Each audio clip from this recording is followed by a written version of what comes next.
Buenas noches, nos encontramos en la sesión del jueves 31 de marzo, espacio abierto con profesor virtual. Estamos en el módulo número 4, en la semana número 3, la unidad 3, leer y escribir para conocer y comprender mi mundo. En el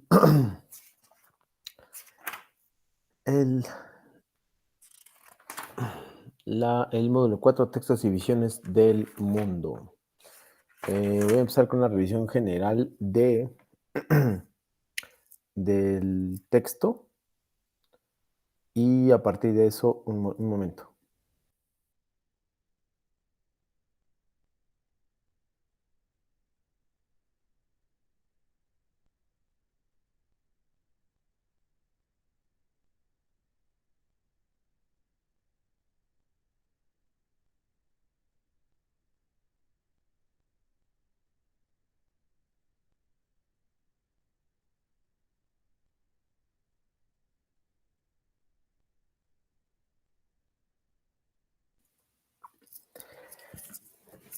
Por lo tanto, una disculpa.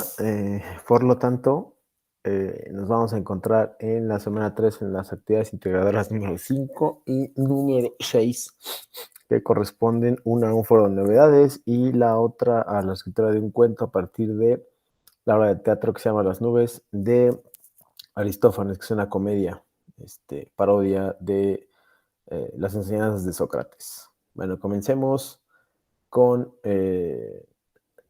la presentación de los contenidos de la unidad. Compartir mi pantalla. Aquí está. El módulo 4, semana 3, que es leer y escribir para conocer y comprender mi mundo, consta de 11, partes, en las cuales se van a recuperar los textos y se van a recuperar los conocimientos de módulos anteriores, incluso el módulo 1, y tener un foro aprendiendo, que es el que ya es característico de cada semana, en el cual ustedes pueden plantear dudas, preguntas y responder algunas preguntas detonadoras que yo les he puesto. Ahorita vamos a ver un repaso un poco de los párrafos también. Quisiera dedicar un poco de tiempo hoy a revisar los foros y los videos que hay aquí, y en la parte final colocarles una parte al menos significativa del audiolibro de las nubes para que ustedes revisen. Me parece que les piden la página 1 a 22, deben ser los primeros 15, 20 minutos, que probablemente sean los que yo deje, para que se den cuenta y saquen el cuento a partir de eso. Entonces, bueno, la literatura del mundo, aquí debemos entender dos aspectos generales e importantes, que son la crítica marxista y el estructuralismo genético. Ellos son el resultado de la reflexión de algunas personas para, para revisar cuáles son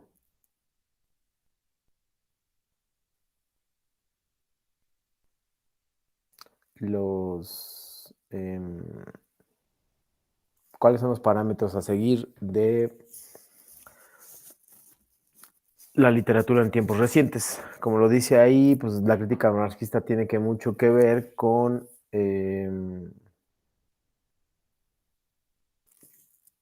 la forma en que los actores y los críticos y los actores están plasmando una sociedad o un sistema capitalista o en este caso socialista, comunista, y cómo eso puede reflejarse en el autor, es decir, si el autor pertenece a cierto movimiento o cierto eh, grupo social, entonces eso se atenderá en la crítica marxista. Y en la otra, que sería el estructuralismo genético, basa sus aportaciones en las estructuras presentes y cambiantes,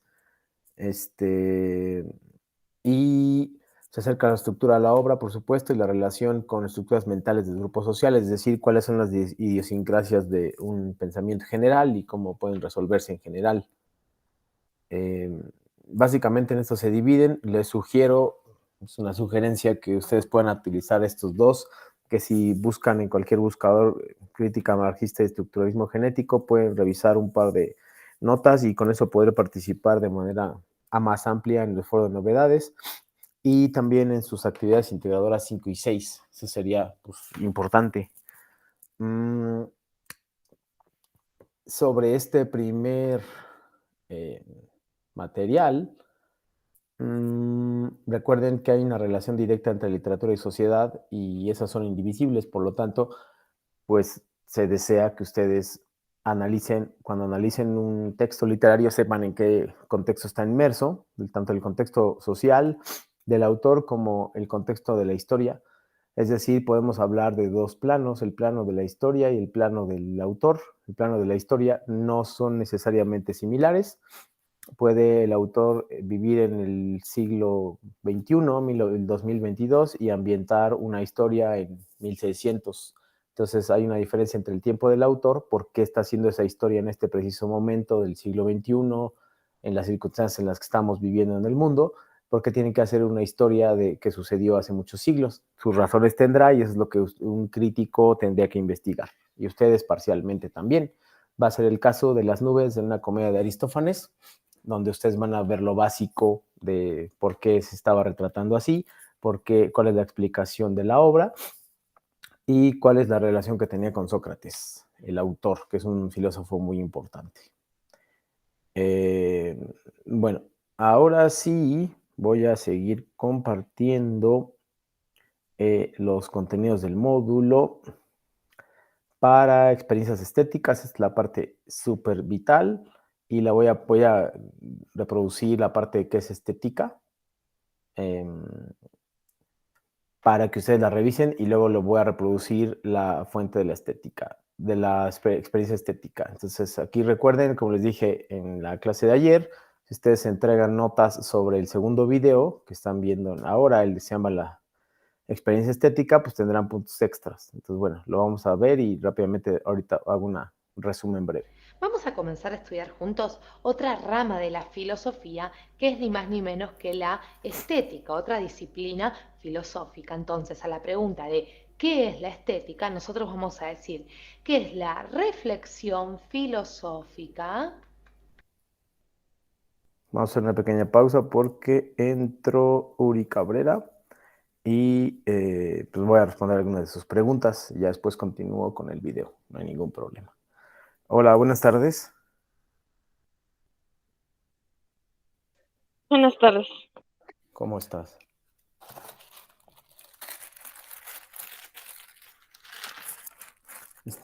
Bueno, si quieres voy a intentar responder algunas de las dudas que tengas. Pues avísame si tienes alguna duda o pregunta. Por favor. Y paré un poquito lo que estaba diciendo Uri para resolver tus dudas, que sea lo más pronto posible. No, bueno, nada más me gustaría escuchar ahorita, pues nada más lo que usted informe. Ahorita, pues hasta el momento no se me ha presentado ninguna. Voy a hacer una revisión similar a la que hice ayer, solo voy a poner los videos completos. Entonces, aprovechando esto, en un momento voy a poner el de la experiencia estética, entonces de una vez puedes tomar tus notas y como les dije, pueden darme puntos, perdón, hacer sus notas y mandármela para tener un puntos extra. Estaba poniendo el de la estética, como verás acaba de empezar, y después voy a poner el de la experiencia estética y si quieres hablamos del otro, casi los voy a poner simultáneos. ¿Ok?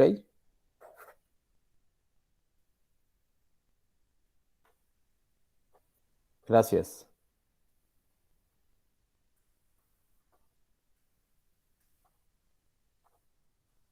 Un minuto.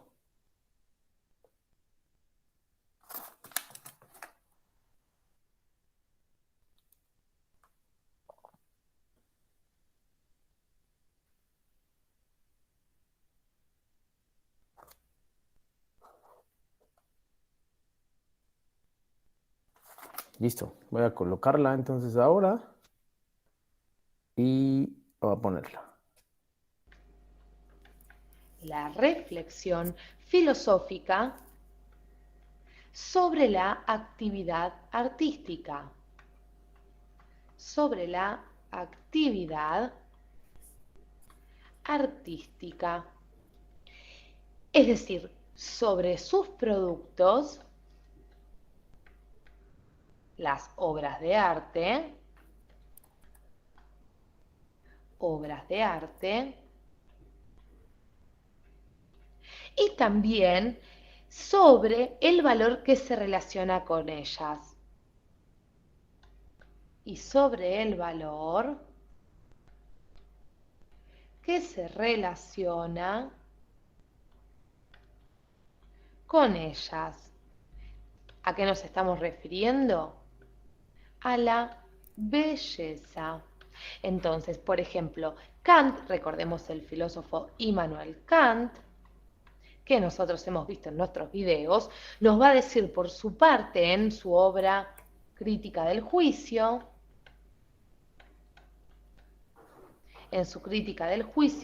él nos va a decir que la estética es la ciencia que estudia e investiga el origen del sentimiento puro y su manifestación, que es el arte. Es decir, es una reflexión sobre los problemas del arte. Reflexión sobre los problemas del arte. Pero sigamos indagando un poquito más en estas definiciones que estamos dando, porque según la etimología de la palabra estética, el término estética proviene del griego aesthetikos. Vamos a ponerlo en castellano, aesthetikos, para que ustedes más o menos puedan tener una aproximación a la traducción del griego, que significa lo que afecta a los sentidos. Lo que afecta los sentidos. Entonces vemos en una primera aproximación que lo estético, la estética, se relaciona, claro está, con los sentidos, con lo sensible, con la manera en que una persona, y ahora sí vayamos a ver nuestras siguientes imágenes, con la manera en que una persona percibe un objeto concreto. Por ejemplo, esta persona está viendo, observando, percibiendo a través de sus sentidos el David de Miguel Ángel.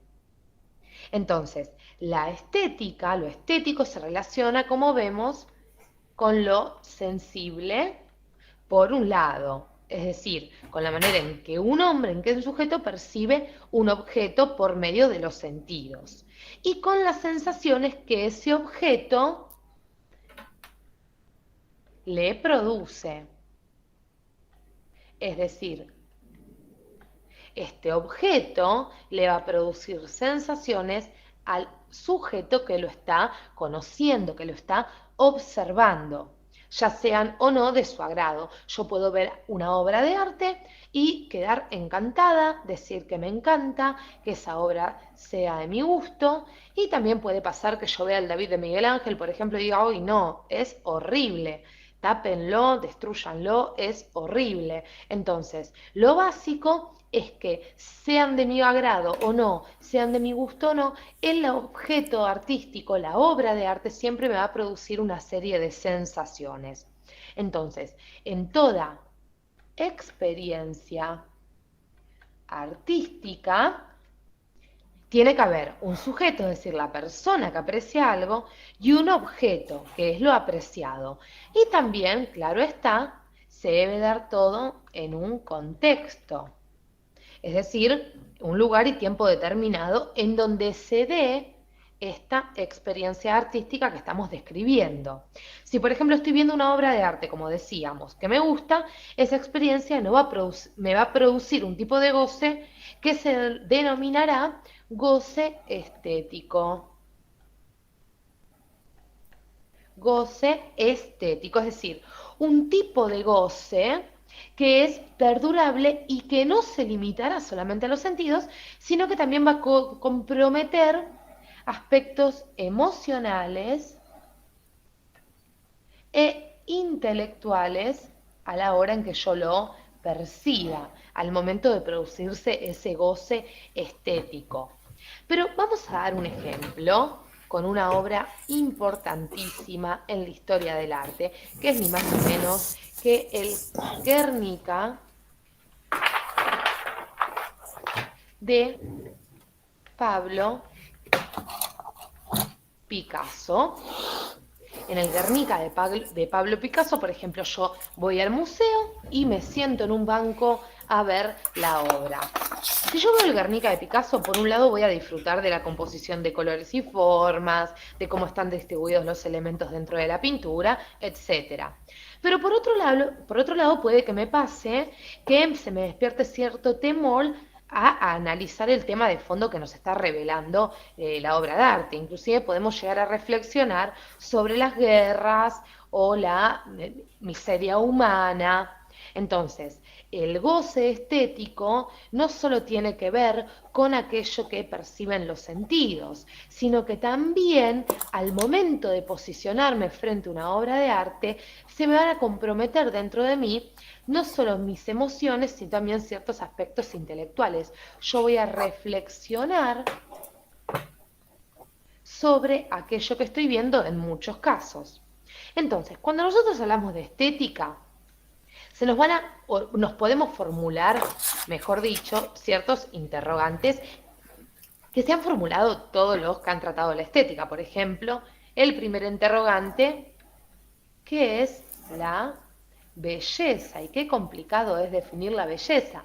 En el video posterior vamos a ver qué es la belleza y cómo la podemos definir. Podemos también preguntarnos qué hace bella a una cosa, qué es una obra de arte, a qué cosas puedo considerar una obra de arte, qué es lo feo, concepto que surge como opuesto a lo bello. También puedo preguntar qué es lo que hace que algo sea bello y otra cosa no, qué es el buen gusto, etcétera. Es decir, son cientos de interrogantes que se va a presentar, se va a plantear la estética a la hora de pretender desarrollar sus propias líneas de pensamiento. Entonces, la estética, vemos así, es la parte de la filosofía que se dedica al estudio teórico de la belleza, el arte y el gusto. La estética, entonces, es la parte de la filosofía que se dedica al estudio de la belleza, el arte y el buen gusto. Los invito a que en el próximo video lleguemos a ver si podemos entre todos definir qué es la belleza y poder delimitar un poquito más este concepto tan importante como vemos para la estética. Perfecto. Entonces, me voy a regresar a la parte de las experiencias estéticas y esas mismas experiencias estéticas nos van a conducir hacia la experiencia estética. Entonces, ahora sí, si quieres, Uri, vas a tomar notas sobre esto y vas a hacer preguntas sobre esto porque esto depende tu actividad en el foro. Entonces, hoy revisa y ya vea más participaciones, entonces espero que así sigan, que no dejen todas para el final, porque creo que algunos sí tenían dudas al respecto. Entonces, bueno, voy a poner este dura un poquito menos. La experiencia estética es un fenómeno subjetivo que sucede en el interior del hombre. No es visto por la inteligencia, sino por su conciencia en interioridad. Para tener una experiencia estética no es necesario pensar, sino sentir y ser consciente de ello. La vivencia es intencional. Implica un nexo consciente dirigido hacia algo, una realidad distinta al hombre. Para que el hombre tenga una experiencia estética debe de estar consciente del objeto. Debe de hacer una lectura comprensiva de esos. La vivencia estética está motivada por un valor que se encuentra fuera del hombre. Esta es subjetiva, aunque pretende ser objetiva. Para captar su riqueza hay que tener en cuenta más que al hombre, la realidad objetiva que le suscita. Una vivencia estética contiene siempre la experiencia de un tono infinito, y su significado es infinito precisamente porque no integra con otras cosas en la unidad de un proceso abierto de experiencia, sino que representa inmediatamente el todo. La experiencia estética pertenece a la dimensión afectiva, no es volitiva ni cognitiva, No es querer o no querer, o dudar o estar cierto. Su esencia pertenece al mundo de los sentimientos. Es sentir interiormente la presencia de los objetos. La experiencia estética no es propiamente una respuesta. En esta, los objetos son los que hablan, se despliegan dentro de la afectividad humana con su sentido y valor propio. La experiencia estética es la suma del objeto que muestra su calidad, da su mensaje, y el hombre que siente la presencia de éste en su interior. La vivencia es receptiva. Es acoger al objeto en el interior de la conciencia. El hombre no es pasivo, es receptivo. Esto implica en el hombre una puesta en marcha de la capacidad de ponerse en relación con los objetos, de acompañar interiormente su presencia. Si bien la experiencia estética es receptiva, esta no se identifica con cualquier conmoción. La experiencia estética se distingue de cualquier dolencia. La dolencia es la experiencia del ser humano que tiene un índole negativo. Dolor, aflicción, a esto se le llama disvalor. La experiencia estética siempre es de sentido positivo. El hombre es tocado hasta lo más profundo por una cosa en específico. El hombre reacciona a estas cosas, pero nunca experimenta dolor o aflicción, porque las cosas que suscitan esta reacción siempre tienen un valor positivo. Son bellas, sublimes, elegantes, delicadas, etc. Todo esto lleva al hombre al asombro, una fase emotiva y estimulante que eleva a una ruptura con la cotidianidad. Ante el asombro del hombre, se lleva a cabo una contemplación más profunda. Este se identifica con el objeto que lo absorbe y el yo se ve transportado a otro mundo. Todo pensamiento tiene como presupuesto la experiencia. Esta le da al hombre un conjunto de posibilidades a elegir. La belleza desde un punto de vista filosófico es un cosmos, un orden armónico, causado por un principio. Se descubre dicho orden y los filósofos teorizan sobre él. Hablamos principalmente de dos filósofos, Aristóteles y Platón. Para Platón, el arte puede tanto llevar a la verdad y a la belleza, como desconcertar y engañar, y según Platón, la belleza es captada solamente por los filósofos. Para Platón, el arte no puede ofrecer otra cosa que una simple reproducción de lo que ya es de por sí un derivado. Representa algo que no es verdadero. Para él, el arte no sirve para educar a la gente ni para hacerlo mejor. La educación no puede ser confiada a los poetas, solo a los filósofos. Según Platón, lo bello es difícil. Esto tiene que ver con la vinculación que tiene con la verdad. El esplendor de la belleza aparece ligado a la matemática y a la verdad, porque el bien contiene en sí belleza. Aristóteles. Aristóteles busca entender el obrar del hombre a través del arte y la poesía. En el mundo del arte detectó dos elementos característicos: la imitación, mímesis, la purificación del ánimo, catarsis. Para Aristóteles, el arte es imitación. Es un hacer imitativo tendiente a producir arte. La tendencia a la imitación se justifica por dos motivos: su utilidad cognoscitiva y el placer que procura. A través de esta, el hombre genera sus primeros conocimientos. Esta no queda en una mera imitación tosca, sino que tiene armonía y ritmo. La catarsis es el efecto purificador que el arte despierta en el espectador. A diferencia de Platón, para Aristóteles, el efecto de la tragedia es positivo y no lleva a un engaño, sino que purifica el ánimo, viéndose reflejado en acción. La belleza, según Aristóteles, es el primer principio, el acto puro. A este primer principio se le concede la mayor belleza, bien y verdad. La belleza propia está ligada a la verdad, porque transmite contenidos universales y ayuda a comprender y orientar nuestra vida.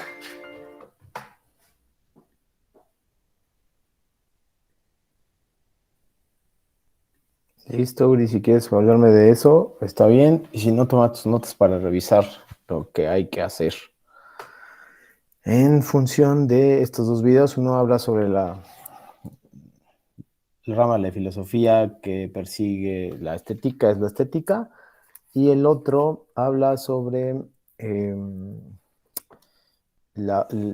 acto o el fenómeno de la experiencia estética, que es cuando estamos generalmente frente al arte y cuáles son las divisiones que tenemos y las formas en que podemos experimentar una experiencia estética completa. Vamos a continuar con esta presentación y voy a ver lo del impacto en la literatura y en la sociedad. En realidad esto no está, bueno, como lo explicaba un poco ayer, hay relevancia y lo que me interesa aquí son los aspectos, los elementos lúdicos, qué es lo que ustedes tienen que hacer a partir de una hora de la actividad integrada número 5. Tienen que leer de la página 1 a la 22. Ahorita lo voy a poner en audiolibro, en la parte final, de Las nubes de Aristófanes, que es una comedia, y después tienen que hacer un cuento muy corto que tenga argumento, personajes, personalidad de algunos, situaciones graciosas y situaciones que sean actuales, vinculación con alguna de esas. Entonces, con esto les va a permitir a ustedes revelar la forma en que escriben. Entonces, los elementos lúdicos son aquellos elementos en los cuales vamos a jugar con el lector para que veamos que el lector entienda cuál es la, digamos, cuáles son los elementos en los cuales puede jugar, burlarse, interactuar con los lectores a partir de un texto que se supone es gracioso, divertido. Esa es la parte de los elementos lúdicos que no la deben obviar porque, porque les va a servir en su actividad integrada número 5. Luego vamos a ver la literatura en Internet y esta me interesa porque nos va a hablar sobre algunas cuestiones que tienen que contestar para el foro de actividades, que son 2 páginas de internet, en las cuales voy a explorar un poquito el día de hoy, en algunas reseñas que vamos a leer. Y esto, perdón, es cuáles son los elementos de la literatura en internet o la literatura digital y cómo lo estamos viendo en nuestros días.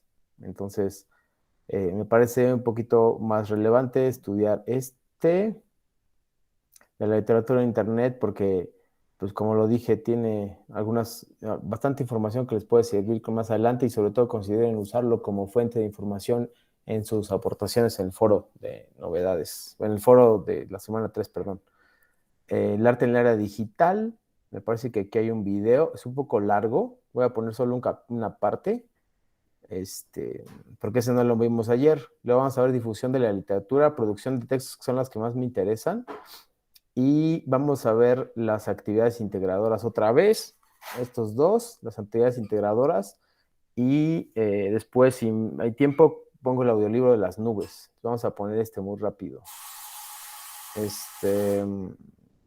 A ver, permítanme, por favor. Aquí está. No me acuerdo. Permítanme, por favor. Perdón, es que estoy buscando el texto.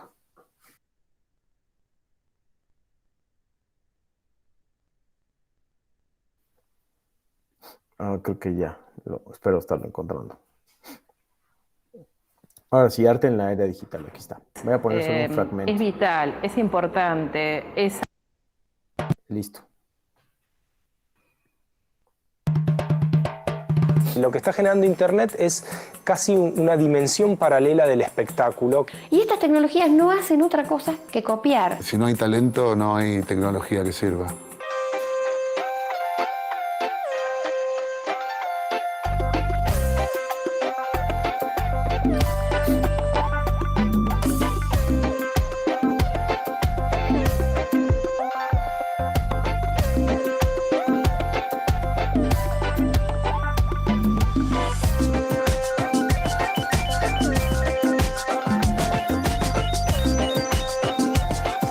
Internet es la última revolución en la historia de la humanidad.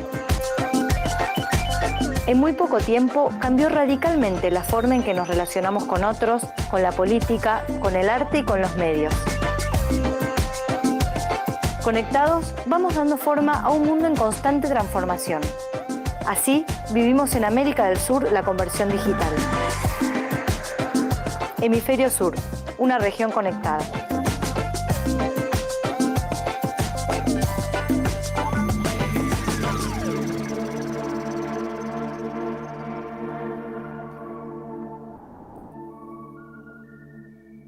Cada época se muestra, se ve y se escucha de una manera particular.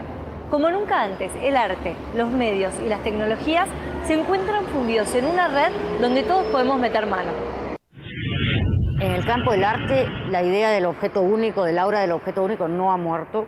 Creo que todavía sigue siendo el gran gancho, pero también es cierto que esto le ha dado un nuevo dinamismo a los museos. Por un lado, cualquier imagen refleja una verdad, algo que existe, pero se transforma en datos. Al transformarse en datos, esta imagen puede ser manipulada. De alguna forma, la digitalización va permitiendo que todo usuario de la red y de los productos de consumo cultural que circulan por Internet se vaya convirtiendo en algún grado en un productor cultural, pero ya no solo interviniendo en un texto, sino creando sus propios textos. El libro que antes estaba en la biblioteca y tenía una autoridad pasa a ser parte de una fantasía bastante loca, ya no de una persona, sino de una comunidad en Internet. Y va a haber como un pequeño canon en el que todo el mundo va a tener retribución por el contenido que ponga en esa red así, ilimitada. ¿Cómo restringir la copia o cómo controlar la circulación en un entorno donde toda persona tiene al menos 1 o 2 dispositivos de copia en sus manos? Sin dudas, las nuevas tecnologías cambian las formas de acceder al arte y al entretenimiento. Pero ¿qué pasa con las narrativas? ¿Hay formas particulares de contar en esta era?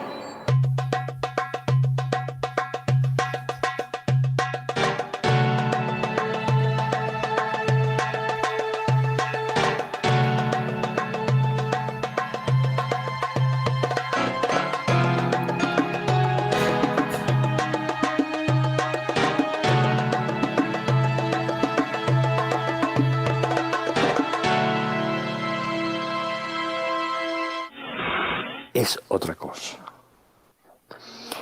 Y es otra cosa porque Internet no tiene nada que ver con géneros. Entonces, lo que cambia es la narrativa, es el modo de narrar.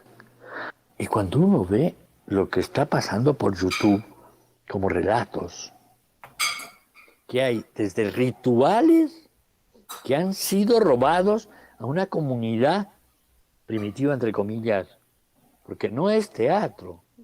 Hay gente que está metiendo los videos de los antropólogos. Desde ahí hasta el muchachito guatemalteco que inventa su canción en su casa, la musicaliza, la arma, y al día siguiente tiene 100 millones de gente que ha visto su canción, su video. Yo creo que sí ha habido un impacto muy fuerte de los nuevos medios sobre la producción. Se ha generado una mayor proximidad entre los artistas, hay un mayor conocimiento, una inmediatez que yo creo que nunca antes se ha vivido en la historia. Lo que se hace hoy día en una ciudad, en un extremo del mundo, se puede ver inmediatamente en el otro extremo. El acceso a la información se ha transformado. Hay nuevas sensibilidades que tienen que ver principalmente con el pastiche, con la idea de intervenir más lo que es una foto, un video, escribir. Hay una cultura del remix. Ahora, por ejemplo, hay un género de moda en Estados Unidos, pero que baja acá también, que es agarrar clásicos y remixarlos. Básicamente es, por ejemplo, agarrar, Madame Bovary y meterle ovnis. Entonces ahí hay un proceso fuerte de remix. No quiere decir que muera el libro base, el clásico, pero sí hay un nivel de intervención muy, muy fuerte. O libros que se hacen canciones. Ahí un poco la clave de la época es la hibridación, ¿no? Un poco los formatos híbridos.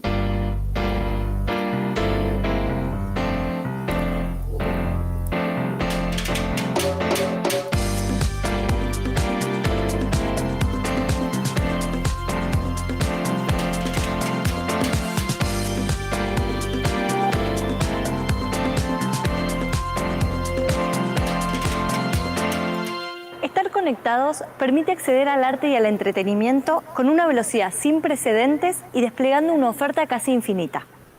También invita a producir y a compartir lo que nos gusta. ¿Internet cumple el sueño de la democratización de la cultura?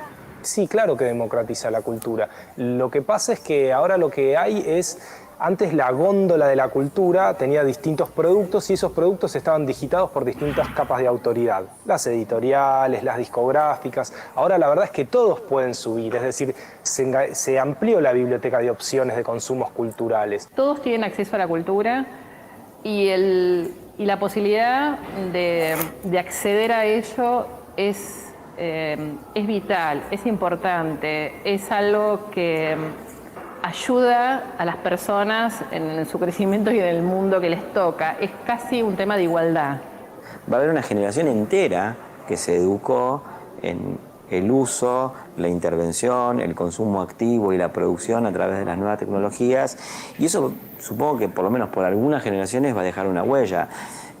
Podrán ser derrotados luego por la industria cultural concentrada, pero lo que yo diría es, bueno, ¿quién les quita lo bailado? Las nuevas tecnologías están transformando las artes, cambian las formas de producción y de distribución. Pero ¿qué historias cuentan las producciones artísticas de esta era?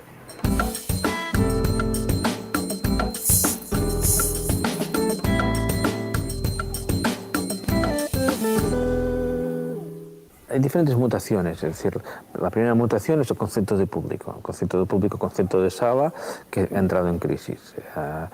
Yo siempre me interesa intentar ir a los orígenes, y los orígenes hubieron los hermanos Lumière.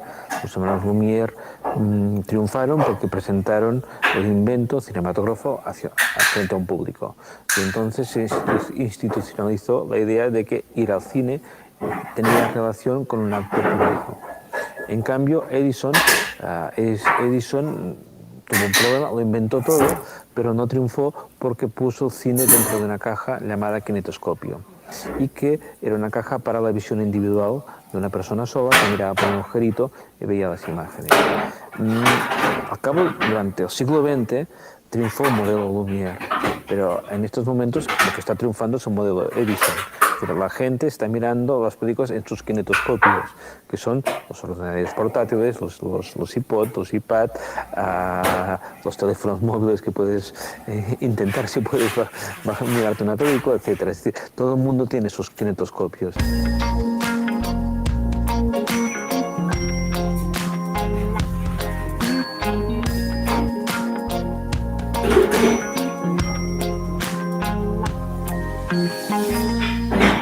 ¿Cuánto cambió la difusión de música entre el vinilo y el iPod?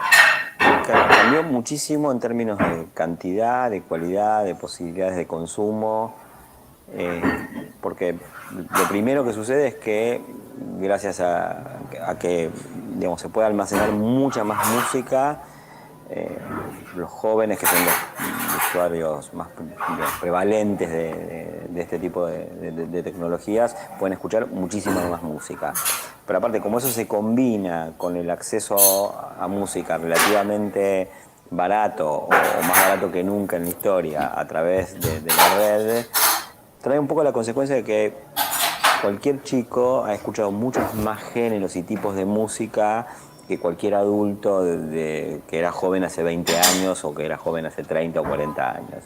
Lo que me resulta interesante de esta proliferación tremenda de música por internet es que veo en algunos chicos que vos ves el iPod y así como están The Cooks o The Strokes, tienen Edith Piaf o Duke Ellington o Smokey Robinson.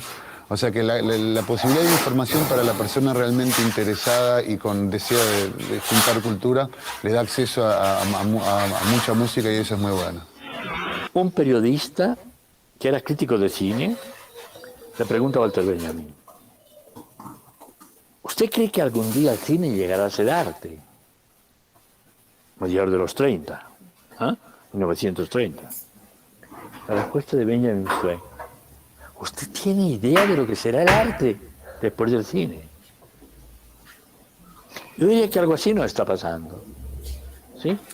O sea, ¿usted tiene idea de lo que va a ser el cine después de esto?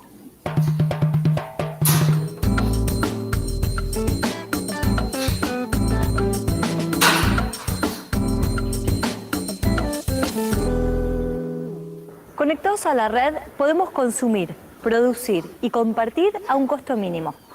Internet nos transforma en prosumidores, pero ¿nos convierte en artistas? Ahora lo que está pasando es una cosa de pastiche donde hay mucha intersección de lo que es música, cine, comentario personal también, fotos, es decir, el nivel de intervención ya es multidisciplinario. Todos somos permanentemente productores de contenido y de mensaje. justamente estamos hablando de que estamos tomando mensajes y los estamos modificando y emitiendo. A la hora de modificar el mensaje, estamos produciendo, le estamos metiendo nuestro look, le estamos metiendo nuestro estilo. Entonces somos permanentemente productores con el uso de las nuevas herramientas y estamos distribuyendo aquello que producimos. El cine, la televisión, la literatura, las artes visuales, la música como industrias tuvieron que adaptarse a una realidad en constante cambio donde todo está a un clic. La transición no es fácil. Internet expande el acceso, pero acaba con las industrias. Un poco el sistema está armado, el sistema comercial incluso en valores de autor. Bueno, vos seguís al que hace tal obra, ese es el responsable, ese es el que cobra los derechos. Y una de las cosas que trae Internet es un poco uno puede operar sobre ese contenido, lo puede modificar, lo puede alterar, lo puede enriquecer. Esto que empezó con la programación también funciona mucho en la cultura. ¿Cómo cambia la industria musical a partir de Internet y las nuevas tecnologías? Bueno, cambia por dos lados. Cambia la manera que se graba la música y la manera que le llega a la gente. O sea, en cuanto a la grabación de la música, logró que antes se grababa alquilando estudios, que era una inversión grande, que solamente ciertos artistas accedían. Y hoy en día cualquier nerd con una PC puede grabar algo que suene muy bien. Se puede grabar un disco con unos recursos bastante limitados y eso hace que todo el mundo pueda grabar un disco bueno. Muchos grupos buenos arrancando haciendo un disco que colgaron y que en otra época no hubieran tenido el capital para invertir en estudios, en músicos, en ingenieros y todo lo que decían, todo lo que se usa. Y la industria en ese aspecto está avanzando a un nivel tan rápido en lo que es la grabación de la música. Hay plugins que yo estoy usando ahora que si vos me los hubieras descrito hace 3 años, yo te decía, eso es ciencia ficción. Y en tan poco como 3 años, por ejemplo, a mí me hubieras dicho hace 3 años que yo iba a tocar una guitarra con una cuerda desafinada, pero que estaba muy bien tocada y me daba lástima y podía afinar esa sola cuerda y el contenido armónico de esa cuerda se separaba en algún lado de los demás y poder afinarlo, yo te hubiera dicho que eso era de un libro de ciencia ficción. Y hoy ya lo usa todo el mundo. O sea que las posibilidades que le da la tecnología a la hora de grabar, es para mí, ayuda a todo el mundo y ayuda a democratizar mucho. Cualquiera puede grabar hoy un disco. Listos, ahí vamos a dejar esta parte del video, que como explica es la relación que se tiene entre los medios digitales, internet y el arte. Hablamos de música, literatura, teatro, pintura, arte en general y la relación o el acceso que se tiene, que parece más bien como ser una cuestión de igualdad y para todos los gustos, ¿no? Entonces eso es importante que lo remarquemos. Si lo pueden enfatizar en su actividad integradora número 6, que es el foro, pues sería genial, y poner este video como ejemplo y como fuente bibliográfica estaría muy bien. Ahora bien, vamos a continuar con un par de textos más, las actividades integradoras, y quería ver en esta parte que fue la que les expliqué ayer, la producción de textos, que son los conocimientos que debe tener el escritor. Esto lo vimos básicamente ayer, que son los textos más importantes para su actividad integradora 5, que es cuando tienen que hacer un cuento, pero se me ocurrió que podían hacerlo aquí. Déjenme compartirles mejor esta pantalla. Perdón. Aquí está. Es un organizador que yo puse y coloqué por si ustedes tienen algún conflicto con la escritura. Entonces, si lo ven de esa manera, está muy fácil. Lo pueden escribir ahí y lo pueden ir resolviendo de esa forma. Es decir, problema y solución. Título del libro, ahí no le hagamos caso. ¿Cuál es el problema? Entonces tienen que escuchar y leer Las nubes, que es el texto que van a leer y del cual van a convertir de obra de teatro a texto, perdón, a cuento. ¿Y cuál es el problema? Lo tienes que expresar en muy poco espacio. El problema es que hay una serie de personas inconformes con el gobierno, por decir algo. Lo escriben ahí.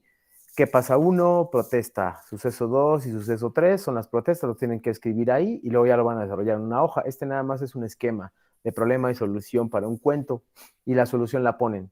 Así como tan sencillo como está, se puede plantear. El planteamiento del problema sería el planteamiento en los términos de un texto literario.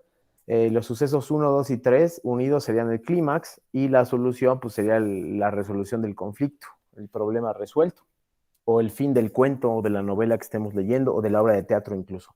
Entonces les quería mostrar porque pues, da cuenta de cuáles son, de manera muy sencilla, los pasos a seguir para escribir una obra de teatro, un cuento, una novela, etcétera, y que nosotros podamos tenerlos presentes a la hora de escribir.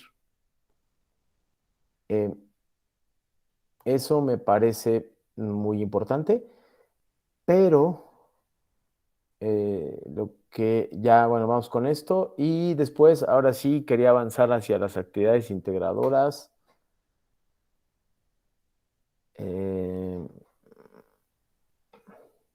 Aquí está. Quería avanzar hacia las actividades integradoras 5 y 6. Las 5, solo quería mostrarles la rúbrica. Bueno, aquí ya lo vimos ayer. Un documento, leer la reseña de Aristófanes. Ahorita les voy a poner el audiolibro, que también ya tengo por ahí, un ratito al menos. Las páginas que hay aquí, que vamos a abrirla, por ejemplo, esto de las nubes, que son, aquí están los textos, entonces realmente tienen que leer esto, que son las 22 páginas iniciales del texto de las nubes, que están pasando ahora. Y luego viene literatura clásica y situaciones actuales, que son las preguntas que tienen que contestar, y ahí tienen que colocar también su cuento. Después tienen que planearlo, escribirlo, leerlo, grabarlo y subirlo a la red. No se pierdan ningún paso porque en eso está en la rúbrica. Y lo que quería enseñarles el día de hoy es la rúbrica. Vean cómo se desenvuelve una rúbrica o cómo tengo que calificar yo.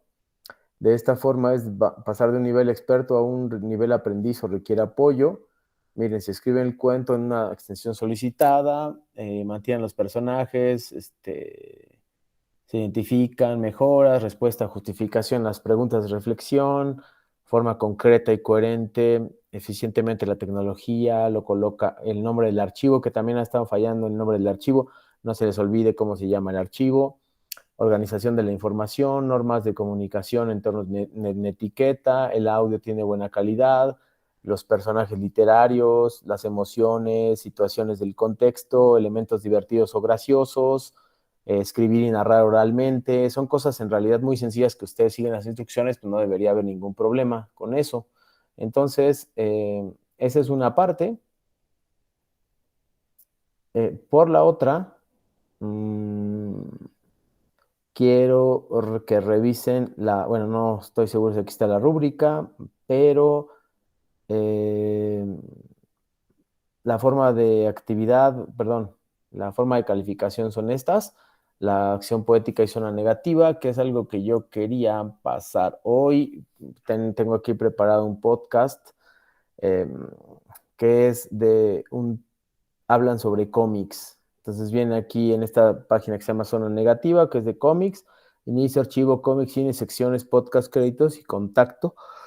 Perdón, entonces ustedes me tienen que decir si esto se considera un texto literario o si puede sufrir una experiencia estética. Entonces ya a partir de eso, pues me van a explicar a través de sus participaciones. Se pueden vivir experiencias estéticas a partir de formas emergentes de literatura, es decir, la novela gráfica y el cómic. ¿Esto es realmente experiencia estética? ¿Esto podríamos considerarlo arte o no? Entonces quiero que ustedes justifiquen la respuesta, y si pueden citar alguno de estos sería muy útil. Por ejemplo, cómic. Tenemos unas entradas de cómic, pueden leer alguna. Por ejemplo, que es una novela clásica, pero ambientada como una novela gráfica. Entonces, pues aquí hace una reseña de qué trató, y ustedes me van a decir si estos dibujos, estos diálogos y lo que dice el autor pueden considerarse parte, o sea, pueden formar parte de una experiencia estética, pueden considerarse parte del arte y pueden hacerlo sensibilizarse con lo que se está proponiendo de manera literaria. Entonces, eso es lo que quería mostrarles sobre zona negativa y la explicación que se podría ampliar ayer. Y aquí está la rúbrica les voy a compartir la rúbrica y después ya con eso vamos a empezar a terminar. Voy a compartir la rúbrica sobre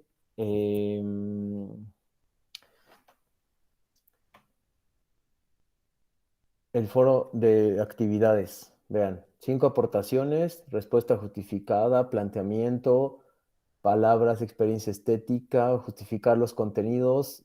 Se puede tener experiencias estéticas, da réplica, atiende a las instrucciones, se maneja con cortesía, reglas de etiqueta, organiza la información, normas de comunicación, no contiene errores, ingresa y participa en el foro continuamente. Creo que esa parte es vital porque ustedes tienen que entrar por lo menos en 3 días. Las aportaciones promueven el diálogo y la generación de conclusiones, está de acuerdo o no con la aportación o no, identifica una experiencia estética, aprendizajes en la búsqueda de información confiable, ahí tienen que poner textos, aquí pueden citar de los cómics que les acabo de decir, reactiva aprendizajes, los recuerda, pone fuentes, sus aportaciones tienen entre 5 y 8 renglones, hace citas, paráfrasis, lo explica con sus palabras, opina, es respetuoso, cuida la ortografía, la redacción, los párrafos. Son elementos que pueden parecer muchos, pero que en realidad ustedes ya tienen bien, ya tienen bien identificados y pues no creo que realmente les falle demasiado a la hora de escribirlos, pero como les sugerí en el foro, tienen que, pues, ¿cómo decirlo? Planear lo que están escribiendo. De otra manera va a ser muy complicado que lo lleven a cabo. Tienen que planear primero cuál es pues la forma en que ustedes van a escribir sus aportaciones, porque si no las planean, si no hacen un esquema por lo menos general, van a cometer algunos errores que a veces no nos damos cuenta justo por no revisarlos. Entonces, en pocas palabras, les acabo de presentar las 2 rúbricas, tanto la actividad integradora 5 como la actividad integradora 6, y espero que las sigan. Con eso terminaría la exposición del día de hoy de este espacio abierto con tu asesor, y estoy abierto a las preguntas de las personas que estén aquí. Si las pueden escribir sería genial, y pues los escucho. Gracias. Y si no hay dudas, pues seguramente ya nos iremos despidiendo. Por favor, si hay alguien una duda, por favor avíseme. Espero unos minutos.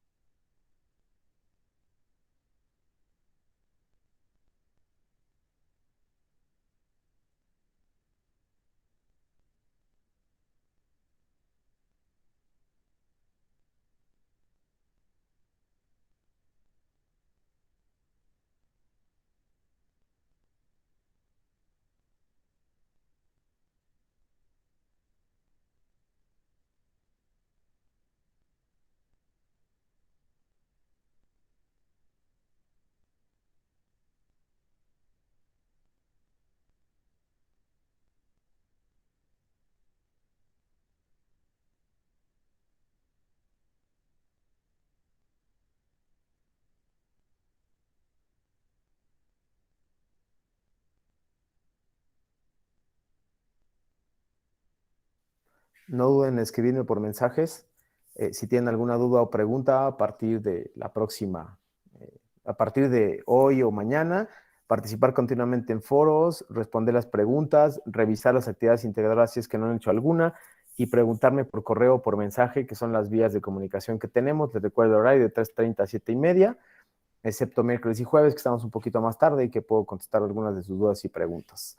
Me despido, Uri, y también todos los demás. Muchísimas gracias, que tengan buenas noches. Les deseo mucho éxito y el foro, buena pregunta, Uri. Me pregunta si está habilitado el foro hasta el día de mañana. No, el foro está habilitado hasta el domingo, pero recuerda que tú puedes, yo sugeriría que fueran poniendo sus aportaciones de hoy, mañana, sábado y domingo, porque si lo hacen el fin de semana, baja drásticamente, aunque pongan 5 aportaciones, baja drásticamente su calificación, porque en la rúbrica se pide que sea más de 3 días. Entonces no lo dejen pasar y no olviden este aspecto que de pronto se les olvida y es un detalle bien importante, ¿vale? Entonces, si no tienen dudas, alguna otra duda o pregunta, por favor. Hasta mañana, que estén muy bien y buenas noches.